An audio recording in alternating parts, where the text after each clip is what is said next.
Hello friends, welcome to my channel few movie story में। आज जो मूवी आप लोगों के पास में एक्सप्लेन करने वाला हूँ उसमें पैरेलल यूनिवर्स के कॉन्सेप्ट को इस्तेमाल किया गया है। इसीलिए इस मूवी को अच्छे तरीके से समझने के लिए आपको पैरेलल यूनिवर्स के समझ होना चाहिए। तो आइए सबसे पहले जानते हैं पैरेलल यूनिवर्स क्या है।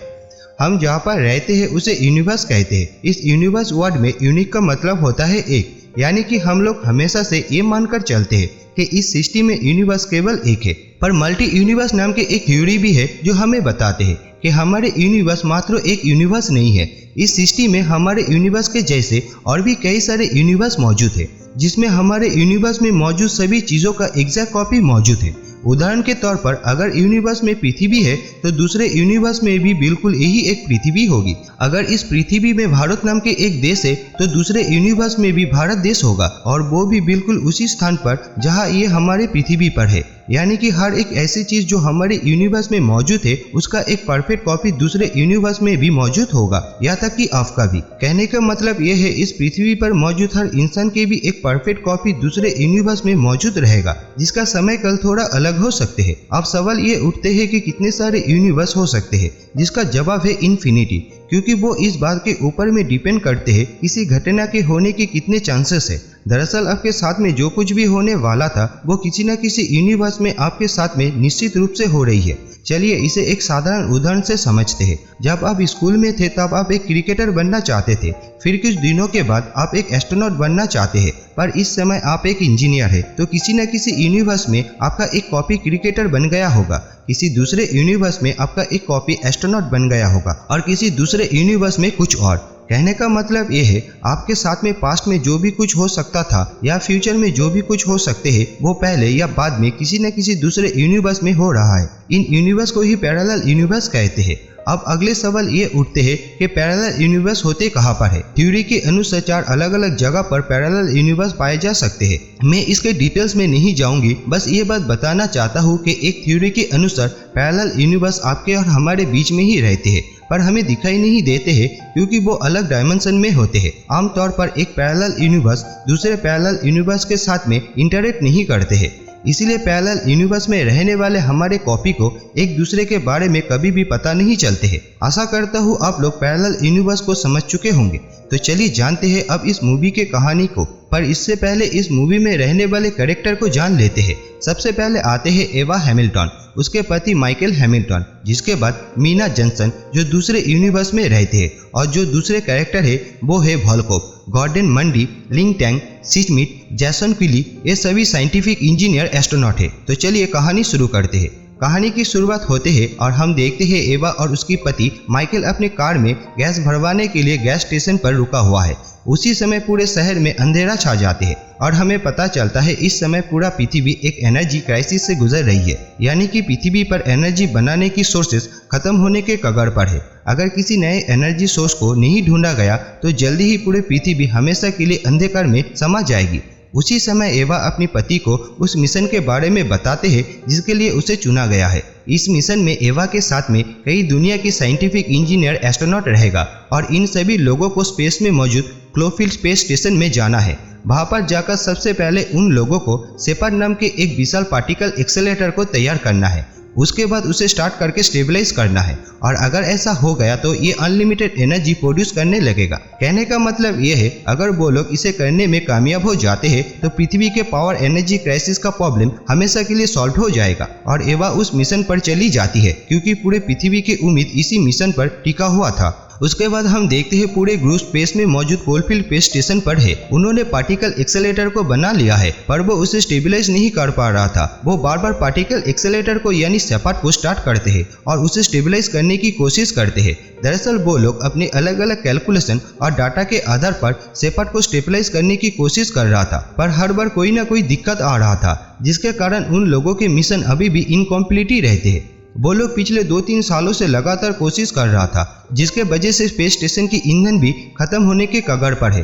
हालात ये है कि अब वो लोग सिर्फ 3 टाइम्स ही पार्टिकल एक्सेलेरेटर को स्टार्ट कर सकते हैं, यानी कि उसके पास में अब सिर्फ 3 मौका ही बचे हुए हैं इस मिशन को कंप्लीट करने के लिए। और पार्टिकल एक्सेलेरेटर को स्टार्ट करने से पहले क्रू मेंबर एक न्यूज ब्रॉडकास्ट को देखते हैं। इस न्यूज ब्रॉडकास्ट में मार्क बोलकर एक कॉन्स्पिरेसी थ्योरीज को दिखाते हैं।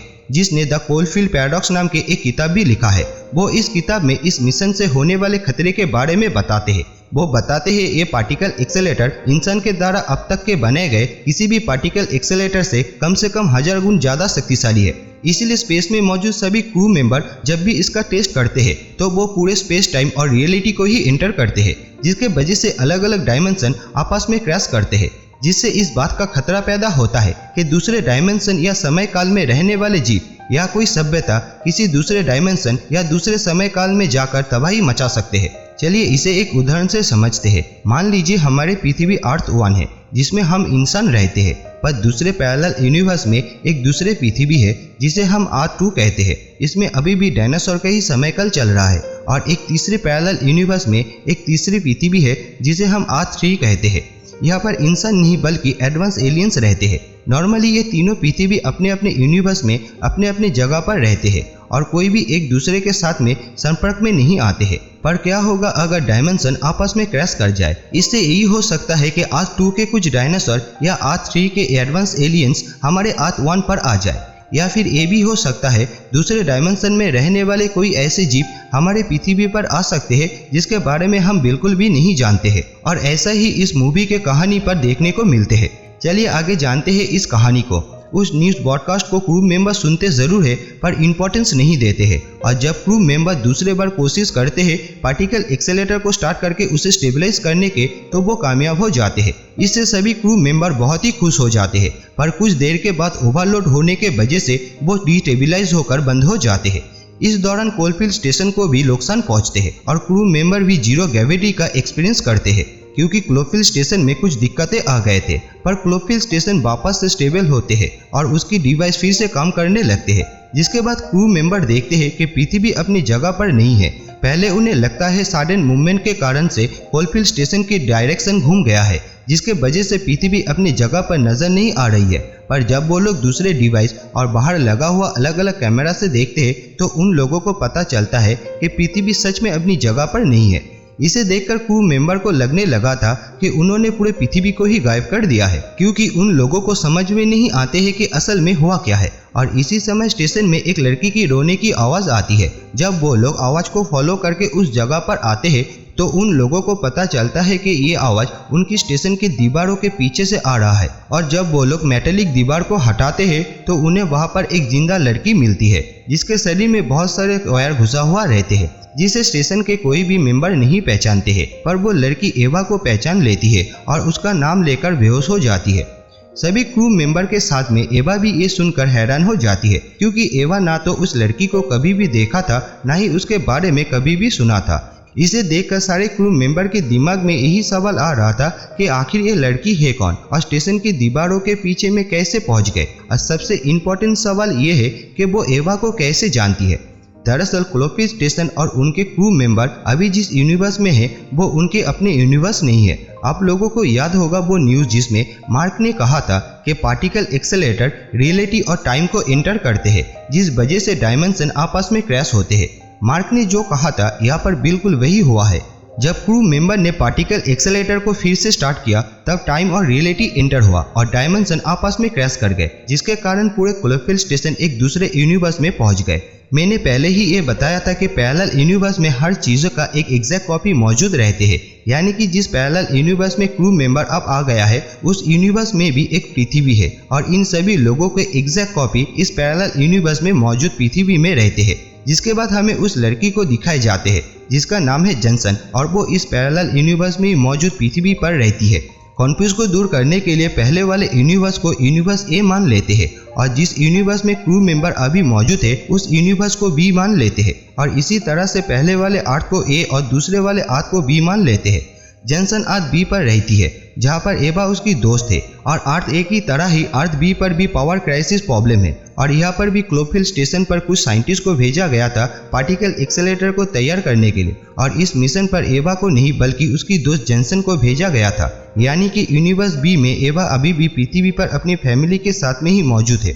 यूनिवर्स बी वाले कोलफील्ड स्टेशन क्रैश होकर अर्थ बी के समुद्र में जाकर गिर चुका है और जॉनसन को छोड़कर उस स्टेशन के सारे मेंबर की मृत्यु हो जाते हैं। जब यूनिवर्स ए के क्रू मेंबर ने पार्टिकल एक्सेलरेटर को स्टार्ट किए तो डायमेंशन क्रैश होने के वजह से वो लोग यूनिवर्स ए से यूनिवर्स बी में पहुंच गए। उसी समय जॉनसन किसी तरह से टेलीपोर्ट होकर उनके स्पेस स्टेशन में पहुंच गए।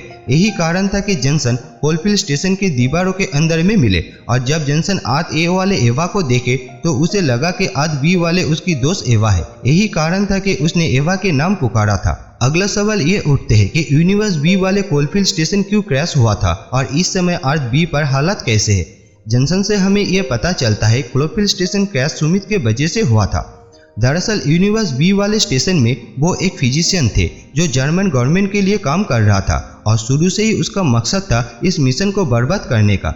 उसने ही सबको धोखा दिया जिसके कारण उन लोगों की मिशन फेल हो गए और उनके स्टेशन क्रैश होकर अर्थ बी के समुद्र में जाकर गिरा। यही कारण था जब जॉनसन ठीक होते हैं तब वो यूनिवर्स ए वाले क्रू मेंबर को बताते हैं कि सुमित जर्मन गवर्नमेंट के लिए काम करते हैं। ये सुनकर सारे क्रू मेंबर सुमित के ऊपर में शक करने लगते हैं जबकि असल में वो एक अच्छा इंसान होते हैं और यूनिवर्स ए में ना तो वो जर्मन गवर्नमेंट के लिए काम करते हैं और ना ही इस मिशन को बर्बाद करने से उसका कोई भी लेना देना है। और अगर यहाँ पर अर्थ बी के बारे में बात करें तो हमें ये पता चलता है कोलफील्ड स्टेशन क्रैश होकर समुद्र में गिर जाने के बाद सभी देश बाकी बचे हुए एनर्जी सोर्स के कब्जा करने के लिए एक दूसरे पर हमला करने के हालत में है, यानी कि तीसरे विश्व युद्ध होने के हालत में है। अर्थ ए और अर्थ बी के बीच में एक डिफरेंस है जो हमने पहले ही कहा था कि समय काल में कुछ डिफरेंस हो सकते हैं। इसे डिस्कस करना बहुत ही ज़रूरी है क्योंकि ये एवा से जुड़ी हुई है। अर्थ ए में एवा के बच्चे उसके अपनी गलती से ही मारे जाते हैं क्योंकि उसने एक 40 पावर के जनरेटर परचेस किए थे जिसके कारण उसके पूरे घर में आग लग गए थे और उसी आग में उनके बच्चे जलकर मर गए थे। ये भी एक कारण था कोलफील्ड मिशन पर उसके आने का क्योंकि वो भी इस निराशा से बाहर निकलना चाहती थी। वही अगर अर्थ बी के बारे में बात करें तो यहाँ पर अभी भी एवा के बच्चे जिंदा है और पूरे परिवार के साथ में ही रहते हैं और यही कारण है यूनिवर्स बी में एवा कोलफील्ड मिशन पर नहीं गए, इसीलिए उसकी जगह पर जॉनसन को इस मिशन पर भेजा गया।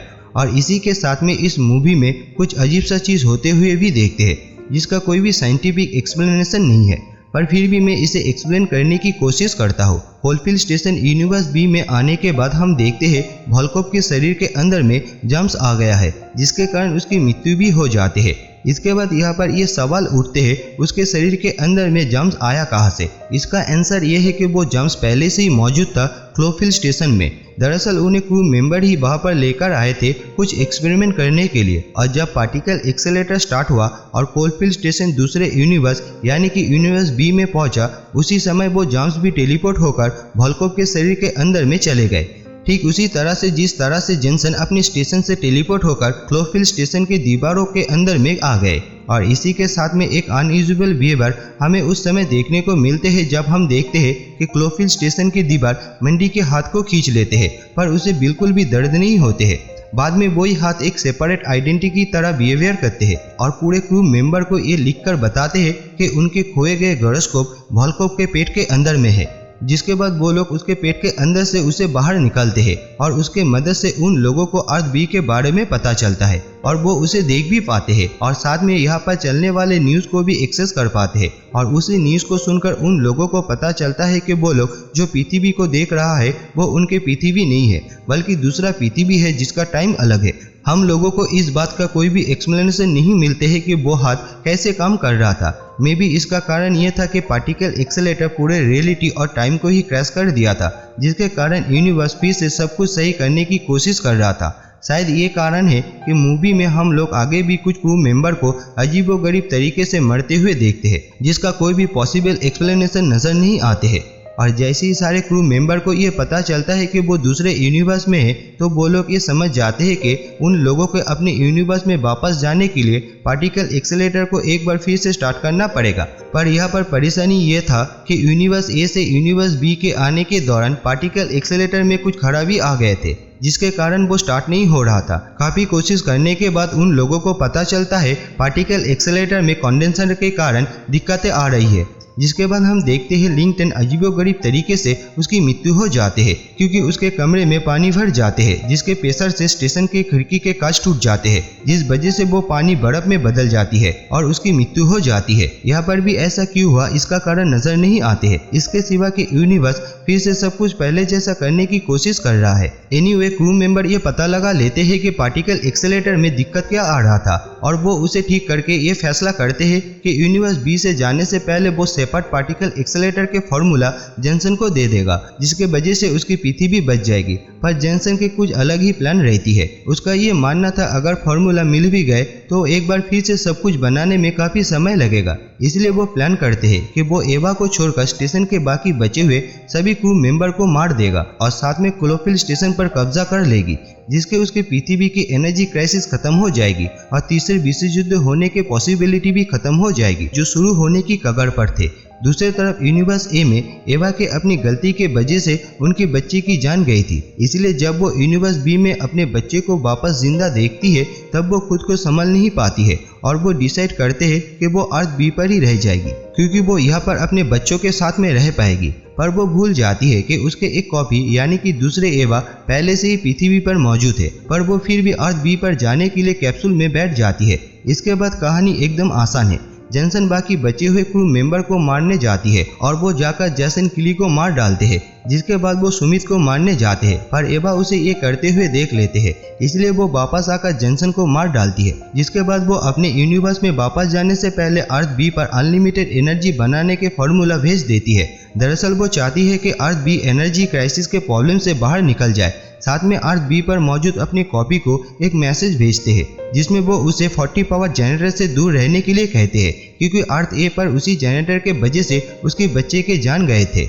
उसके बाद एवा और सुमित मिलकर सभी गलतियों को ठीक करके पार्टिकल एक्सेलेरेटर को स्टार्ट करते हैं और पार्टिकल एक्सेलेरेटर स्टार्ट होते ही वो वापस अपने यूनिवर्स ए में पहुंच जाते हैं और वो लोग खुश हो जाते हैं जब पृथ्वी को अपनी जगह पर फिर से देखते हैं। जिसके बाद वो पृथ्वी पर मौजूद साइंटिस्ट से कांटेक्ट करते हैं और उन्हें ये बताते हैं कि पार्टिकल एक्सेलेरेटर बिल्कुल सही तरीके से काम कर रहा है। दरअसल इस बार पार्टिकल एक्सेलेरेटर स्टेबल हो गए थे। उसके बाद एवा और सुमित एक कैप्सूल लेकर पृथ्वी पर वापस लौटने के लिए निकलते हैं। इसके बाद हम एवा के पति माइकल को ये कहते हुए देखते हैं, क्या तुम्हें नहीं पता पृथ्वी पर क्या हो रहा है? तुमने उन्हें पृथ्वी पर आने से मना क्यों नहीं किए? इससे पहले कि हम ये समझ पाते कि वो किस बारे में बात कर रहा है, हमें एक विशाल मॉन्स्टर नजर आते हैं जो बादलों से भी ऊंचा है।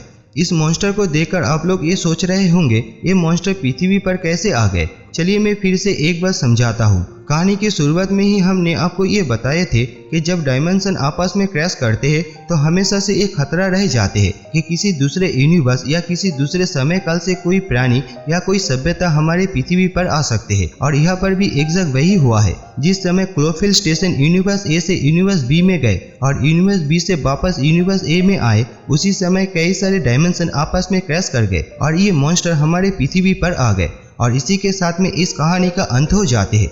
आप लोगों को ये कहानी कैसे लगे प्लीज कमेंट करके जरूर बताना और साथ में चैनल को लाइक शेयर एंड सब्सक्राइब करना मत भूलना। Thank you.